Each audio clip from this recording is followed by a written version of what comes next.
కావున నీ తమ్ముని రక్తమును నీ చేతిలో నుండి పుచ్చుకొనుటకు నోరు తెరచిన ఈ నేల మీద ఉండకుండా నీవు శపింపబడినవాడవు.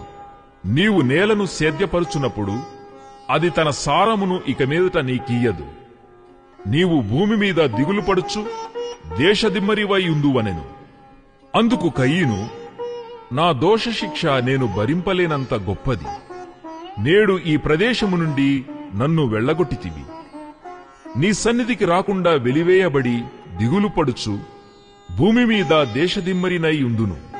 కావున నన్ను కనుగొనువాడెవడో వాడు నన్ను చంపునని యెహోవాతో అనెను. అందుకు యెహోవా అతనితో, కాబట్టి ఎవడైనను కయీనును చంపిన ఎడల వానికి ప్రతిదండన 7 కలుగుననెను. మరియు ఎవడైనను కయీనును కనుగొని అతనిని చంపక ఉండునట్లు యెహోవా అతనికి ఒక గుర్తు వేసెను.